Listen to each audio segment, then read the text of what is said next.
Hello दोस्तों, welcome to the YouTube channel genius commerce academy यानी कि जीसीए। आज की क्लास में हम लोग सीखेंगे मैन्युफैक्चरिंग अकाउंट बनाना।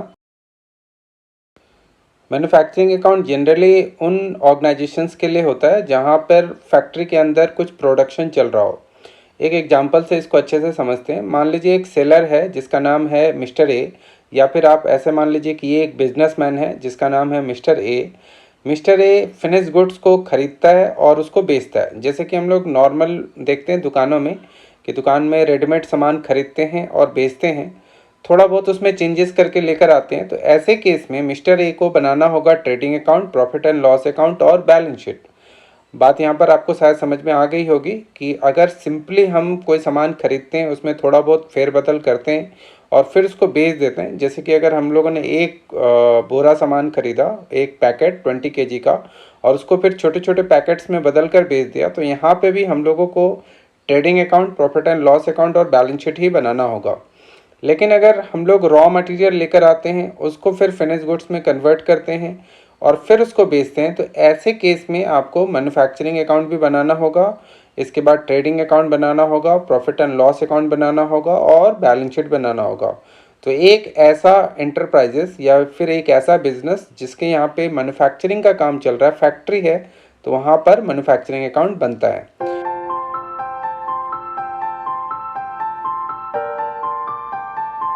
मैन्युफैक्चरिंग अकाउंट का अगर फॉर्मेट देखें तो ऊपर में आप मैन्युफैक्चरिंग अकाउंट लिखेंगे, फिर उसके बाद फॉर द ईयर एंडेड जो भी डेट होगा, मान लीजिए 31 मार्च 2023 है तो वो डाल दिया।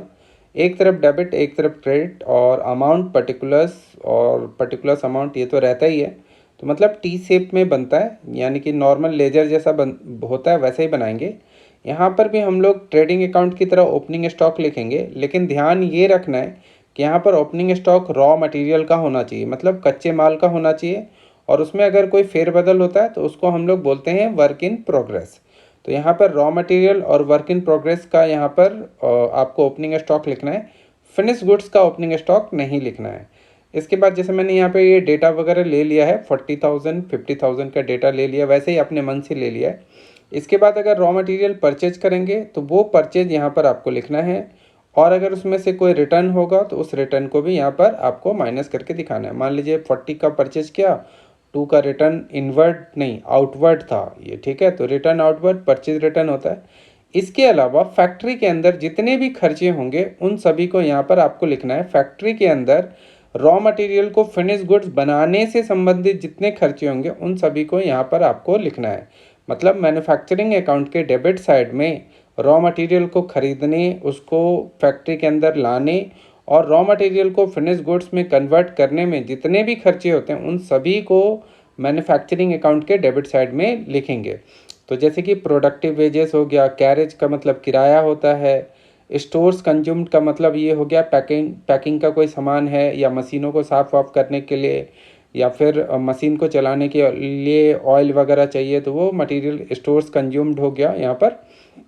इसके बाद आपको क्लोजिंग स्टॉक लिखना है क्रेडिट साइड में। तो क्लोजिंग स्टॉक जो लिखना है वो रॉ मटेरियल का और WIP का ही लिखना है, यानी कि वर्क इन प्रोग्रेस का, फिनिश गुड्स का कुछ भी इसमें नहीं आता है। इसके बाद आप इसको क्लोज करेंगे। इसमें कोई प्रॉफिट नहीं निकलता है, ये आपको ध्यान रखना है। मैन्युफैक्चरिंग अकाउंट से कोई भी प्रॉफिट नहीं निकलता, बस आपको मैन्युफैक्चरिंग अकाउंट से ये पता लगता है कि जो सामान बन रहा है उस सामान का एक्चुअल में कॉस्ट कितना है। तो इसको हम लोग अभी जोड़ लेते हैं। पहले आप ऐसा करेंगे कि डेबिट साइड का पूरा टोटल कर लेंगे, जैसे 90,000 है, 38,000 है, 12,000, 2,000, फिर 5,000, 15,000, इन सबको अगर आप टोटल करेंगे तो 1,62,000 आया। तो ये 1,62,000 आप क्या करेंगे यहाँ पर लिख देंगे, और दूसरी तरफ भी आप 1,62,000 ही लिखेंगे। और इस 1,62,000 में ये जो 15,000 है इसको आप माइनस कर दीजिए, यानी कि क्रेडिट का। तो इसका ये मतलब है कि जो भी सामान बनकर तैयार हुआ है, फिनिश गुड्स बना है, उसका जो कॉस्ट है वो 1,47,000 है। तो यहाँ पे कॉस्ट ऑफ फिनिश गुड्स लिखेंगे और इसको फिर ट्रेडिंग अकाउंट में ट्रांसफ़र करते हैं। तो मैन्युफैक्चरिंग अकाउंट से कोई प्रॉफिट लॉस नहीं निकलता। मैन्युफैक्चरिंग अकाउंट से हमें बस इतना पता लगता है कि जो सामान बना है उसकी लागत मूल्य क्या है, कॉस्ट क्या है। इसके बाद फिर हम लोग जनरल तरीके से ट्रेडिंग अकाउंट बनाएंगे, फिर प्रॉफिट एंड लॉस अकाउंट बनाएंगे और बैलेंस क्वेश्चन लेते हैं। और इस क्वेश्चन को आप पहले अच्छे से देख लीजिए, बढ़िया से पढ़ लीजिए, और इसी क्वेश्चन को मैं सॉल्व कर रहा हूँ। इस क्वेश्चन का आप स्क्रीनशॉट ले लीजिए और इस क्वेश्चन को अब मैं यहाँ पर आपको सॉल्व करके दिखा रहा हूँ कि ये क्वेश्चन कैसे करके सॉल्व होगा। तो इस क्वेश्चन में पहले हम लोग बनाएंगे मैन्युफैक्चरिंग अकाउंट, फिर हम लोग बनाएंगे trading and profit and loss account, और उसके बाद हम लोग बनाएंगे इस क्वेश्चन का बैलेंस शीट। तो आइए चले शुरू करते हैं कि इसका मैन्युफैक्चरिंग अकाउंट कैसे बनेगा। आई होप ये क्वेश्चन आपने अच्छे से पढ़ लिया है। अगर आपने नहीं पढ़ा है तो एक बार आप वीडियो को रोक कर इस क्वेश्चन को अच्छे से पढ़ लीजिए ताकि आपको समझने में क्वेश्चन आसानी हो। अभी मैं इसको सॉल्व करके आपको दिखा देता हूँ पूरा का पूरा क्वेश्चन कि कैसे करके सॉल्व होगा। और कुछ 11th के एग्जाम में, मतलब कुछ बोर्ड में तो आते हैं manufacturing account, trading account, profit and loss account एक साथ बनाने के लिए। खासकर सीए फाउंडेशन में बहुत ज़्यादा आता है। तो अगर आप सीए फाउंडेशन कर रहे हैं और ये वीडियो देख रहे हैं तो फिर आपके लिए ये बहुत फ़ायदेमंद रहेगा आई होप।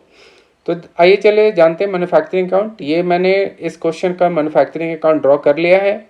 इसमें ओपनिंग स्टॉक है तो पहले ओपनिंग स्टॉक लिख देते हैं यहाँ पर। तो ओपनिंग स्टॉक है रॉ मटेरियल का, तो वो आपको यहाँ पर लिखना है। ध्यान ये रखना है कि मैन्युफैक्चरिंग अकाउंट में कोई भी फिनिश गुड्स नहीं आता है, यानी कि फिनिश गुड्स का कोई भी आइटम नहीं आएगा। इसमें रॉ मटेरियल आएगा या फिर वर्क इन प्रोग्रेस आएगा। तो यहाँ पर जो रॉ मटेरियल का आप क्वेश्चन में देखेंगे कि ओपनिंग स्टॉक है वो मैंने लिख, और वर्क इन प्रोग्रेस आप देखिए ओपनिंग स्टॉक जो है वो है 4200। तो इसको आप टोटल कर लेंगे यहाँ पर। इसके बाद परचेजेस ऑफ रॉ मटेरियल, तो परचेजेस ऑफ रॉ मटेरियल का जो अमाउंट है वो आप यहाँ पर लिख दीजिए। इसके बाद आपको ये देखना है कि कौन कौन से ऐसे खर्चे हैं जो खर्चे फैक्ट्री के अंदर सामान बनाने के दौरान हुए हैं, या फिर आप ऐसे कह सकते हैं कि फैक्ट्री के अंदर रॉ मटेरियल को फिनिश गुड्स तक कन्वर्ट करने में जितना भी खर्चा हुआ है उन सभी खर्चों को हम मैन्युफैक्चरिंग अकाउंट के डेबिट साइड में लिख देंगे।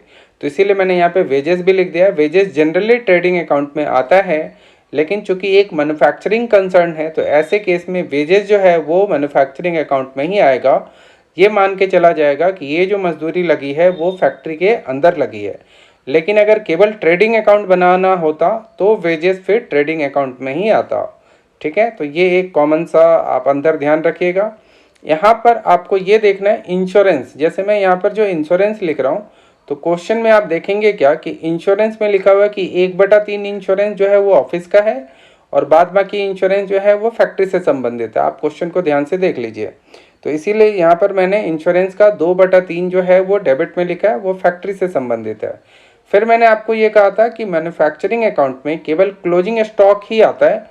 वो भी क्लोजिंग स्टॉक आपको ये ध्यान रखना है कि केवल रॉ मटेरियल का आएगा, फिनिश गुड्स का नहीं आएगा, वर्क इन प्रोग्रेस का आएगा। क्योंकि फिनिश गुड्स से रिलेटेड जितनी भी चीज़ें होती हैं वो सभी ट्रेडिंग अकाउंट के डेबिट साइड या क्रेडिट साइड में आता है। मतलब ओपनिंग आएगा डेबिट में और क्लोजिंग आएगा क्रेडिट में। यहाँ पर क्वेश्चन में आप देखोगे कि वर्क इन प्रोग्रेस का कोई भी क्लोजिंग स्टॉक दिया नहीं हुआ है, तो इसीलिए मैंने यहाँ पर सीधे रॉ मटेरियल का जो ओपनिंग स्टॉक है वो लिख दिया। अब डेबिट साइड को जोड़ लेते हैं। तो डेबिट साइड जो है वो है 26,500। उसके बाद आप देखिए कि कितना है, 21,000 है, तो 21,000। फिर उसके बाद 6,500 है और 4,000 और 6,000, इन सब को टोटल कर लेते हैं और उसमें से क्लोजिंग स्टॉक को माइनस कर लेंगे। तो यहाँ पर जो ये 64,000 आया ये आप यहाँ पर लिखिए, और इसके बाद इस 64,000 को इधर भी लिखना है और इसमें से 8,000 को आपको माइनस करना है। तो जो भी कॉस्ट आएगा वो कॉस्ट गुड्स को प्रोड्यूस करने में, यानी कि गुड्स को फिनिश गुड्स तक लाने में, रॉ मटेरियल को फिनिश गुड्स तक लाने में हुआ है। तो इसको हम लोग बोलेंगे कॉस्ट ऑफ फिनिश गुड्स, यानी कि कॉस्ट ऑफ गुड्स सोल्ड तो नहीं बोलेंगे, कॉस्ट ऑफ फिनिश गुड्स आप बोलिए, और इसको ट्रांसफ़र कर देंगे हम लोग ट्रेडिंग अकाउंट में। तो आई होप मैन्युफैक्चरिंग अकाउंट आपको बहुत कुछ हद तक समझ में आ गया होगा। आप थोड़ा सा अगर किताब वगैरह से पढ़ेंगे इसके बारे में डिटेल तो और ज़्यादा आ जाएगा। मैंने यहाँ पर एक चीज़ लिखा नहीं, मैं लिख देता हूँ, 1 मिनट रुक जाइए। जैसे 64,000 में से 8,000 माइनस करके मैंने लिखा नहीं, फिलहाल इसको मैं पूरा कर लेता हूँ। जैसे यहाँ पे डेबिट क्रेडिट सब लिख लेते हैं, और ये ट्रेडिंग और प्रॉफिट एंड लॉस अकाउंट का फॉर्मेट है, और मैं इसको पहले कंप्लीट कर लेता हूँ। ये जो 64,000 है इसमें से 8,000 माइनस करना है। तो 64,000 में से 8,000 हम लोग अभी माइनस कर लेते हैं, ठीक है, और उसको हम लोग यहाँ पर पहले लिख लेते हैं। तो ये 64,000 में से 8,000 पहले माइनस करते हैं तो 56,000, यानी कि 56,000 का जो है गुड्स वो फिनिश हुआ है, मतलब गुड्स पूरा रेडी है 56,000 का बेचने के लिए। तो जो गुड्स रेडी है बेचने के लिए उसको हम लोग यहाँ पर लिखेंगे अब ट्रेडिंग में। तो ट्रेडिंग में आपको सबसे पहले ओपनिंग स्टॉक लिखना है। इसके ट्रेडिंग अकाउंट के ऊपर ना ट्रेडिंग अकाउंट कैसे बनाते हैं एक वीडियो मैंने ऑलरेडी बनाया हुआ है, तो उसको आप जाकर बहुत अच्छे से केवल ट्रेडिंग अकाउंट बनाना सीख सकते हैं। तो यहाँ पर अगर आप ट्रेडिंग अकाउंट बना रहे हैं मैन्युफैक्चरिंग अकाउंट के साथ, तो ध्यान ये रखना है कि यहाँ पर केवल ओपनिंग स्टॉक नहीं लिखना है, opening stock of finish goods लिखना है। इसके बाद ट्रेडिंग अकाउंट के जो क्रेडिट साइड में आया था उसको यहाँ पर ट्रांसफ़र करना है। तो ट्रांसफ़र करने का तरीका ऐसा रहेगा कि आप लिखेंगे टू मैन्युफैक्चरिंग अकाउंट और ब्रैकेट में आप लिख सकते हैं कि गुड्स जो भी आपका फिनिश है कॉस्ट ऑफ फिनिश गुड्स लिख सकते हैं। तो देखिए पहले से आपके पास बना हुआ सामान था वो हो गया opening stock of finish goods. अब ये नया उत्पादन हुआ है मतलब नया बना है, तो कितने का, तो 56,000 का ये भी बन गया है। इसके बाद ट्रेडिंग अकाउंट में जो भी खर्चे हैं सामान को बेचने से संबंधित जो भी खर्चे हैं उन खर्चों को हम लोग यहाँ पर लिखेंगे, और या जो भी बेचने से संबंधित खर्चे पीएल में लिखेंगे, ट्रेडिंग में नहीं लिखेंगे। ट्रेडिंग में जो भी सामान हम अब फैक्ट्री के अंदर ला रहे हैं बेचने के लिए पॉसिबली बना रहे हैं उनको हम लोग लिखेंगे। तो अब ट्रेडिंग अकाउंट के क्रेडिट साइड में सिंपली सेल्स को लिखेंगे, फिर क्लोजिंग स्टॉक लिखेंगे। क्लोजिंग स्टॉक ये ध्यान रखना है फिनिश गुड्स का हो जाएगा और तो कुछ है नहीं। तो अब इसको टोटल करके और यहाँ पर ग्रॉस प्रॉफिट या ग्रॉस लॉस निकाल लेंगे।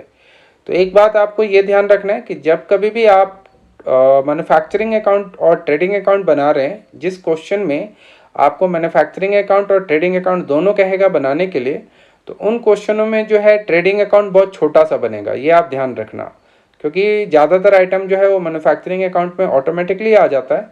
तो इसीलिए ट्रेडिंग अकाउंट में कुछ आता नहीं है। तो यहाँ देख रहे हैं आप जैसे 2 ही लाइन में हमारा ट्रेडिंग अकाउंट बन गया है, और ट्रेडिंग अकाउंट से हम लोगों का जो ग्रॉस प्रॉफिट आया वो 37,000 आया है। तो अब इस ग्रॉस प्रॉफिट को हम लोग ट्रांसफ़र करेंगे प्रॉफिट एंड लॉस अकाउंट में, और simply profit and loss account में फिर खर्चे लिखेंगे, जैसे कि आपको समझाया हुआ था पहले भी कि डायरेक्ट एक्सपेंस इनडायरेक्ट एक्सपेंस। तो जितने भी इनडायरेक्ट एक्सपेंस है उनको प्रॉफिट एंड लॉस अकाउंट के डेबिट में लिखेंगे। मतलब ये जो नीचे वाला अकाउंट अभी बना रहा हूँ वो है प्रॉफिट एंड लॉस अकाउंट, और प्रॉफिट एंड लॉस अकाउंट बनाने के बाद फिर बैलेंस शीट हम लोग तैयार करेंगे।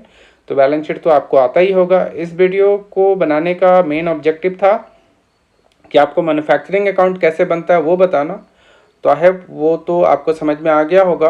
तो अब आप ये प्रॉफिट एंड लॉस अकाउंट मैं फटाफट से बना देता हूँ, और आज की इस वीडियो में हम लोग इतनी ही बातें करते हैं। फिर आपको एक नेक्स्ट और वीडियो बना दूंगा मैन्युफैक्चरिंग अकाउंट के ऊपर, थोड़ा सा भारी सा क्वेश्चन लेकर आऊँगा, जैसे जो सीए फाउंडेशन वगैरह में पूछते हैं मैन्युफैक्चरिंग अकाउंट के ऊपर, ऐसा क्वेश्चन एक डिस्कस कर लेंगे। तो मैन्युफैक्चरिंग का जो टॉपिक था यानी कि मैन्युफैक्चरिंग अकाउंट जो अकाउंट में टॉपिक है वो क्लियर हो जाएगा। तो आज के लिए इतना ही करते हैं। Thanks for watching the video and we will continue in next class. Thank you so much. यहाँ पर जो पीएल अकाउंट है उसमें जितने भी इनडायरेक्ट एक्सपेंसेस हैं उनको लिखकर हम लोग नेट प्रॉफिट निकाल लेंगे, ठीक है। तो आप वीडियो को अंत तक देख लीजिए और आई होप आपको समझ में भी आ जाएगा बढ़िया से। Goodbye, thank you so much.